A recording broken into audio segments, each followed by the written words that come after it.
वैशाख मास अध्याय 25। श्रुतदेव जी कहने लगे, हे राजन, वैशाख में शुक्ल पक्ष के अंत की जो 3 तिथियां पूर्णमासी तक हैं वे बड़ी शुभ फल देने वाली है। ये तीनों तिथि पुष्करणीय कहलाती है। ये समस्त पापों को दूर करने वाली है। जो कोई वैशाख मास में महीने भर तक स्नान नहीं कर सकता, उन्हें इन तिथियों में स्नान करने से संपूर्ण फल मिल जाता है। संपूर्ण देवता त्रयोदशी के दिन इकट्ठे होकर जीवों को पवित्र करते हैं। पूर्णमासी के दिन विष्णु भगवान के संग संपूर्ण तीर्थ इकट्ठे होते हैं। चतुर्दशी के दिन यज्ञ सहित सब देवता उन्हें पवित्र करते हैं।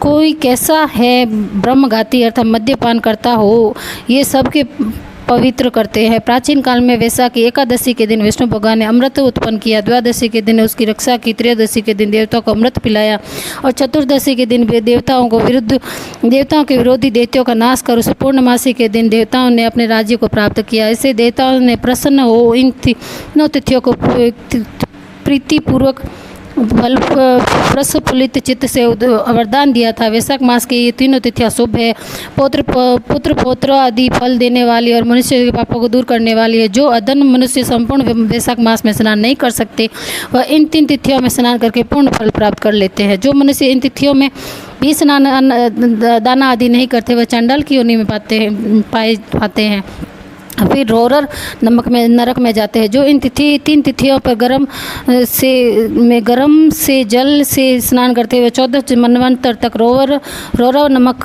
नरक में निवास करते हैं। पितृवर्ष और देवताओं के निमित्त दही और अन्न का दान नहीं करते, वह पिशाच योनि में प्रलय काल तक भोगते हैं। जो वैशाख मास में नियमपूर्वक कर्तव्य कर्मों में लगे रहते हैं, वे विष्णु भगवान की सायुज्य मुक्ति को प्राप्त होते हैं, इसमें संदेह नहीं। जो वैशाख के कुल महीने में नियम पूर्वक रहकर केवल इस 3 तिथियों में शास्त्र विहित कर्म करते हैं और पूर्ण फल पाकर विष्णु लोक में निवास करते हैं। मनुष्य देवता पितृ स्वर गुरु और विष्णु भगवान के निर्मित जो दान नहीं करते हैं, उससे हम साप देते हैं। वे मनुष्य निसंतान आयुहीन और दुखी हो गए।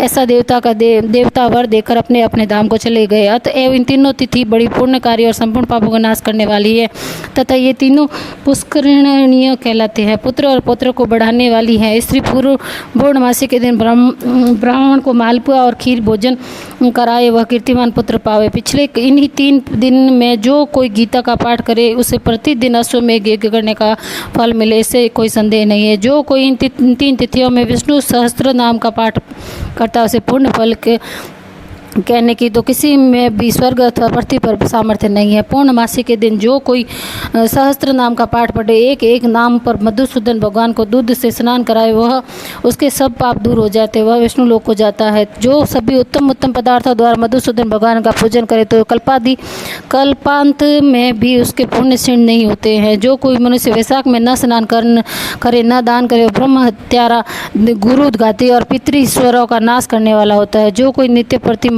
श्रीमद् भागवत गीता 1 श्लोक या चौथाई श्लोक को पढ़े, वह ब्रह्मवत को प्राप्त होता है। जो इन 3 दिन में श्रीमद् भागवत कथा का श्रवण करे तो उसे कभी भी पाप में लिप्त नहीं होता है, जैसे कमल के पत्र पर जल नहीं ठहरे हैं। इन 3 तिथियों में विधिवत भगवत पूजा, स्नान, दान आदि करने से बहुत से मनुष्य देवताओं हो गए और कितने भी सिद्ध बन गए और कितने ही ब्रह्म भाव को प्राप्त हो गए। ब्रह्म ज्ञानी अर्थात प्रयागराज में मरने से मोक्ष मिलती है, अर्थात वैशाख मास में नियम पूर्वक स्नान करने से मोक्ष मिलती है। वैशाख की पूर्णमासी के दिन स्नान करके नीले रंग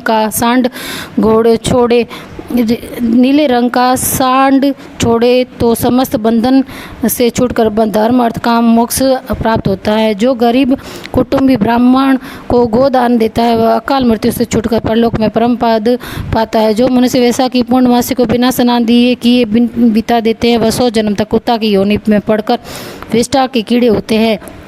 तीनों भुवन में 3.5 करोड़ तीर्थ है। ये सब इकट्ठे होकर पाप समूह से डर से सलाह करने लगे कि पापी मनुष्य अनेक किए पाप हमारे बीच में त्याग देते हैं, तो हमारे पाप कैसे दूर होंगे। ऐसी चिंता करते हुए तीर्थ पाप हरि भगवान श्री की शरण में गए और उन्होंने स्रोत द्वारा स्तुति करते प्रार्थना करने लगे, हे देव देव, हे जगन्नाथ, हे संपूर्ण पापों के नाश करने वाले पापी मनुष्य, हम में स्नान करके पाप को हमारे बीच में छोड़ अपने धामों को चले जाते हैं। तो हे प्रभु, हम तो आपकी आज्ञा अनुसार आज्ञाकारी हैं, अतः वे पाप ही जनार्दन हमसे कैसे दूर होंगे। हे प्रभु, हम आपके चरणों में शरण के इच्छुक है, कोई उपाय हमारे सामने कहिए। जब तीर्थों ने ऐसी प्रार्थना की तब भूत बावन भगवान हंसते हुए मेघ जैसी गंभीर वाणी से बोले, वैशाख के महीने में मेष की संक्रांति में शुक्ल पक्ष में जो अंत में 3 दिन है, वे 3 दिन सर्व तीर्थमय पूर्ण रूप है और मेरे प्राण प्यारे हैं। इनमें सूर्योदय के पहले स्नान कर जल से बाहर आ जाए,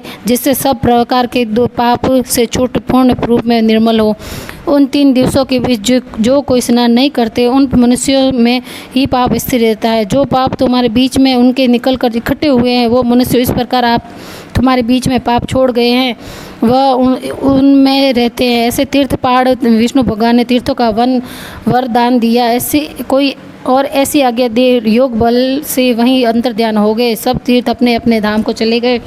प्रतिवर्ष वैशाख के महीने में पिछले 3 दिनों में सब अपने अपने पापों को छोड़ निर्मल होते हैं। जो वैशाख के पिछले 3 दिनों में स्नान नहीं करते, उन्हीं के ऊपर ये सब मनुष्यों का पाप आकर के ठहर जाते हैं। इस प्रकार स्नान न करने वाले मनुष्यों को तीर्थ श्राप देते हैं। जो कोई इन 3 दिनों में स्नान नहीं करता, उसके पाप कोई समान कोई पापी नहीं है। ऐसा पाप किसी भी शास्त्र में न देखा न सुना है। अतः पिछले 3 दिवस में स्नान, दान, मधुसूदन भगवान की पूजा न करे तो उससे तुल्य कोई पाप नहीं है। जो इन कर्मों को न करे वह 14 मनवंतर तक नरक में पड़ा रहे। इस संपूर्ण वैशाख माह का महात्म्य महाबुद्धि मान श्रुति कृति के आगे कहा और उससे जैसे सुना और देखा तदनुसार माधव मास की कथा वर्णन की गई। इस महात्मा को पूरी रीति सेवन करने के सामर्थ्य तो ब्राह्मण में भी नहीं है। पहले कैलाश के शिखर पर बैठकर पार्वती जी ने महादेव जी से पूछा, जब महादेव जी 100 वर्ष तक यही कथा सुन करते रहे तो भी पूरी हुई। अब असमर्थ हो तुम चुप हो गए।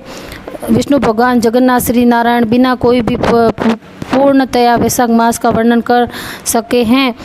पहले सब ऋषियों ने मनुष्यों की हित की इच्छा में से थोड़ा थोड़ा वैशाख महात्म्य वर्णन किया, परंतु हे राजन, किसी में ने अंत नहीं पाया।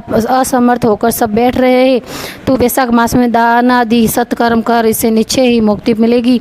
ऐसा मिथिलापति राजा जनक को समझाकर श्रुतदेव जी राजा से पूछकर जाने का विचार करने लगे। तो राजा ने एक साथ आह्लाद उत्पन्न हो गया। नेत्रों से जल टपकने लगा। जब उत्सव करने में प्रवृत्त हुआ तो अपनी विदभ के लिए श्रुतदेव जी को पालकी में बिठाकर ग्राम के प्रद दक्षिण कर चतुर रंगिणी सेना को संग भेजा और पीछे स्वयं चला। फिर अंतपुर में ले जाकर वस्त्र आभूषण गो प्रति तिल सुवर्ण आदि इस प्रकार के वैभव आगे रख नमस्कार कर हाथ जोड़ सम्मुख खड़ा हो गया। तब महायशस्वी श्रुतदेव जी अत्यंत संतुष्ट हो प्रसन्नतापूर्वक अपने धाम को गए। तब नारद जी कहने लगे, राजा अम्बरीश, अब यह परम अद्भुत व्याख्यान मैंने तुम्हारे सम्मुख वर्णन किया, जिसके सुनने से ही संपूर्ण पाप नष्ट हो जाते हैं और सब प्रकार की संपत्ति मिलती है। इसी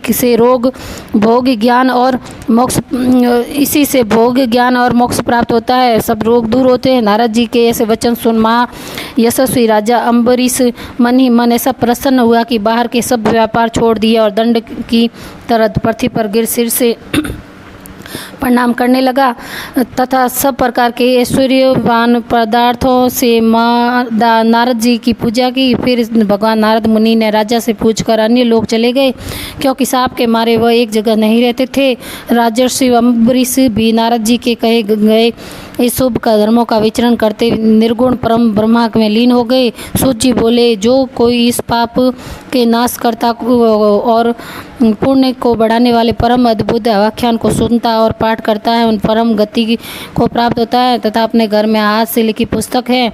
जिसके घर में हाथ से लिखी पुस्तक है उसके तो हाथ में ही मुक्ति है, सुनने को भी कुछ आवश्यकता नहीं है। जय हो वैशाख मास की, जय हो विष्णु भगवान की, जय हो लक्ष्मी देवी की।